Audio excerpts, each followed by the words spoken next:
दोस्तों, हम सभी ने इतिहास के पन्नों पर बहुत सी प्रेम कथाओं के बारे में सुना और पढ़ा है। जैसे सलीम अनारकली, जोधा अकबर, बाजीराव मस्तानी और शाहजहां मुमताज आदि।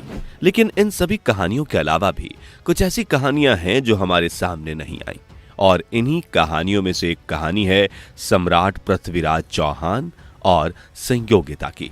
दोस्तों, ये कहानी सिर्फ एक कहानी ही नहीं बल्कि एक रहस्य है, और इस कहानी में कई सारे ऐसे रहस्य हैं जिनके बारे में हमें कुछ भी नहीं पता है।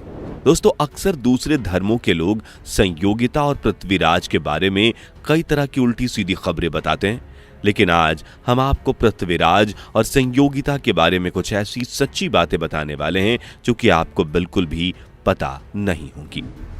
दोस्तों, रानी संयोगिता का जन्म कन्नौज में हुआ था। उनके पिता का नाम जयचंद था। संयोगिता चौहान वंश की राजकुमारी थी। संयोगिता को बचपन से ही युद्ध, तलवारबाजी, घुड़सवारी और धनुष चलाने का काफी शौक था। वो एक वीर राजकुमारी थी। जब वो बड़ी हुई तो उन्होंने अपने महल में पृथ्वीराज चौहान की वीरता की कहानियां सुनी। लेकिन संयोगिता और पृथ्वीराज चौहान की प्रेम की शुरुआत तब हुई जब वो दिल्ली के युवराज बने। संयोगिता ने जब सुना कि दिल्ली की गद्दी पर पृथ्वीराज बैठे हैं और वो देखने में काफी सुंदर हैं, तो वो उनकी तस्वीर देखे बिना नहीं रह पाई, और जब उन्होंने पृथ्वीराज की तस्वीर देखी तभी वो उन्हें अपना दिल दे बैठी। लेकिन दोनों का मिलना इतना आसान नहीं था, क्योंकि महाराजा जयचंद, जो कि संयोगिता के पिता थे, उनके पृथ्वीराज चौहान से कट्टर दुश्मनी थी और वो अपनी बेटी उनको नहीं देना चाहते थे। लेकिन इधर संयोगिता के मन में पृथ्वीराज चौहान की कहानियां सुनने के बाद पृथ्वीराज से मिलने और उन्हें सामने से देखने की लालसा होने लगी। लेकिन वो पृथ्वी से नहीं मिल सकती थी, और पृथ्वीराज उस समय तक संयोगिता को जानते ही नहीं थे।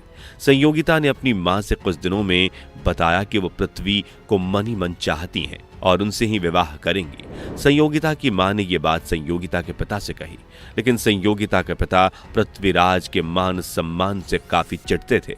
उनका कहना था कि वो एक बहुत सफल योद्धा हैं और सफल योद्धा घमंडी होते हैं। राजा जयचंद ने यह सब जानने के बाद संयोगिता का स्वयंवर करने की योजना बनाई। राजा जयचंद चाहते थे कि उनकी बेटी का विवाह ऐसे व्यक्ति से हो जिसको स्वयं वो चुने, लेकिन ऐसा हो नहीं पाया। जब स्वयंवर का दिन आया तो राज्य के सभी राजकुमारों और महाराजाओं को बुलाया गया, लेकिन दुश्मनी के कारण पृथ्वीराज चौहान को स्वयंवर का निमंत्रण नहीं दिया गया। ऐसे में उनके पिता ने पृथ्वीराज चौहान की मूर्ति द्वारपाल के पास लगा दी। जब संयोगिता वरमाला डालने आई तो उन्हें पृथ्वीराज नहीं दिखाई दिए, जिसके बाद वो स्वयंवर में आए सभी राजकुमारों को अनदेखा कर द्वारपाल के पास रखे पृथ्वीराज की मूर्ति के पास गईं और उस मूर्ति के गले में माला डालने लगी। लेकिन तभी वहां पृथ्वीराज चौहान आ गए, जिसके बाद संयोगिता ने वो बरमाला उनके गले में डाल दी। ये देख संयोगिता के पिता आग बबूला हो गए और तलवार निकालकर संयोगिता को मारने की तरफ बढ़े। तभी पृथ्वीराज चौहान ने संयोगिता का हाथ पकड़ा और भरी सभा में उन्हें वहां से उठाकर ले गए। पृथ्वीराज चौहान और संयोगिता के मिलन के बाद भी उनके जीवन की कठिनाइयां दूर नहीं हुई। बता दे, राजा जयचंद को पृथ्वीराज चौहान ने कई बार हराया भी था। पृथ्वीराज चौहान को राजा जयचंद पसंद नहीं करता था और उसकी मर्जी के खिलाफ उसकी पुत्री से प्रेम विवाह करने के कारण वो पृथ्वीराज चौहान को अपना दुश्मन भी समझता था। लेकिन हार और अपमान का बदला लेने के लिए राजा जयचंद ने विदेशी आक्रमणकारी मोहम्मद गोरी का साथ दिया और पृथ्वीराज चौहान के खिलाफ उसे युद्ध के लिए उकसाया। वैसे तो पृथ्वीराज चौहान ने मोहम्मद गोरी को कई बार हराया था, लेकिन कहते हैं ना कि जब घर में ही दुश्मन हो तो इंसान कब तक बचेगा, और जयचंद के सहयोग से इस बार मोहम्मद गोरी और शक्तिशाली हो गया था, क्योंकि उसका साथ जयचंद की सेना भी दे रही थी। दोनों में भीषण युद्ध हुआ और ये युद्ध पृथ्वीराज हार गए। युद्ध हारने के बाद मोहम्मद गोरी ने पृथ्वीराज चौहान को बंधक बना लिया। कुछ इतिहासकार बताते हैं कि पृथ्वीराज चौहान की मोहम्मद गोरी ने धोखे से हत्या कर दी थी, लेकिन कहीं कहीं ये भी बताया गया है कि पृथ्वीराज चौहान के तीर से मोहम्मद गोरी घायल होकर मारा गया था। लेकिन इधर जब पृथ्वीराज चौहान बंधक बन गए तब राजमहल में ये बात रानी तक पहुंची। तब रानी संयोगिता ने अपनी मान मर्यादा का पालन करते हुए महल में रहने वाली महिलाओं के साथ जौहर प्रथा की, यानी कि उन्होंने खुद को आग के हवाले कर दिया। इस तरह से वो सती हो गई। दोस्तों, संयोगिता पृथ्वीराज की 13 रानियों में से सबसे पसंदीदा रानी थी। वो अपनी सुंदरता के लिए प्रसिद्ध थीं और उन्हें तिलोत्तमा कांतिमती और संजुक्ता के नाम से भी जाना जाता था। उन्हें पता था कि अगर उनके पति लड़ते लड़ते वीर गति को प्राप्त हुए तो उनकी जिंदगी बर्बाद हो ही जाएगी, क्योंकि उस समय भारत की जमीन पर मुस्लिम राजाओं की एक से बढ़कर एक भयंकर कहानियां प्रचलित थीं कि वो किस तरह से हिंदू रानियों को बंदी बनाकर उन्हें अपने महल में वेश्याओं की तरह रखते हैं। इसलिए पृथ्वीराज की मृत्यु के बाद संयोगिता ने जौहर करने का फैसला किया। जौहर का फैसला करते ही महल में उपस्थित सभी रानियों ने महल के मंदिर में कुछ देर तक देवी दुर्गा की पूजा की और उनसे आशीर्वाद लिया कि उन्हें इतनी हिम्मत दें कि वो अपने पति के साथ किए हुए वादों को निभाने में सक्षम हो, क्योंकि हिंदू पुराणों के अनुसार जब एक लड़का एक लड़की से विवाह करता है तो विवाह में फेरों के समय ये वचन दिया जाता है कि जब तक शरीर में प्राण है तब तक पत्नी अपने पति के साथ को नहीं छोड़ेगी, चाहे वो कहीं भी जाए। इस आशीर्वाद के साथ सारी रानियां महल के प्रांगण में आ गईं और साथ में तेज तेज देवी के जयकारे लगाने लगी। इन जयकारों में गूंज इतनी थी कि ये आवाजें महल के बाहर खड़े कुतुबुद्दीन ऐबक को साफ सुनाई दे रही थी। जिसके बाद उसने अपनी सेना से पूछा कि आखिर ये जयकारे और आवाजें किस लिए है, इन्हें तो रोना चाहिए। तब एक सैनिक जो कि राजा जयचंद की सेना का था, उसने जवाब दिया कि ये रानियां जौहर की तैयारी कर रही हैं।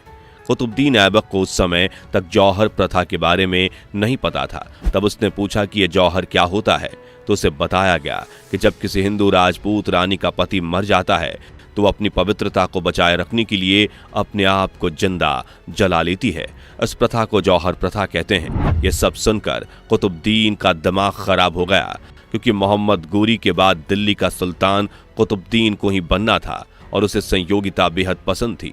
दोस्तों, आपकी जानकारी के लिए बता दें कि जब भी कोई मुस्लिम आक्रमणकारी किसी हिंदू राजा को हराकर उसका राज्य हड़पता था तो वो उसकी रानियों को अपनी रखैल बनाकर रखता था और हिंदू धर्म का अपमान करने के लिए और उन्हें नीचा दिखाने के लिए वो मुस्लिम सुल्तान खुद तो उन रानियों के साथ अय्याशियां करता ही था, साथ ही अपने भाइयों और दोस्तों को भी उनके साथ अय्याशियां करने का मौका देता था। तो ऐसे में हिंदू धर्म की इज्जत उछलती थी और एक हिंदू राजकुमारी इन मुस्लिमों के हरम में एक रखैल बनकर रह जाती थी, जो कि बाद में या तो आत्महत्या कर लेती थी या फिर मार दी जाती थी। दोस्तों, कुतुबुद्दीन को जैसे ही जौहर प्रथा के बारे में पता चला तो उसने तुरंत अपने सैनिकों को यह आदेश दिया कि इस महल की दीवारों को उड़ा दो, क्योंकि मुझे ये रानियां हर हाल में जिंदा चाहिए।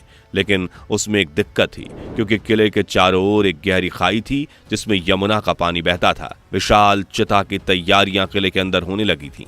किले की दीवारों को लांघना व तोड़ना शत्रु के लिए असंभव था। एक तो महल की इतनी लंबी दीवार और ऊपर से बाहर खाई। ये सब देखकर कुतुबुद्दीन बहुत हताश हुआ, लेकिन उसने अपने सैनिकों को आदेश दिया कि जितने भी हिंदू नागरिक गुलाम के रूप में गिरफ्तार किए गए हैं उन्हें मारकर इस खाई में उनकी लाशों को भर दो। जिसके बाद सैनिकों ने गुलामों को मारकर गुलामों की लाशों के ऊपर चढ़कर किले की दीवार लांघने का प्रयास किया।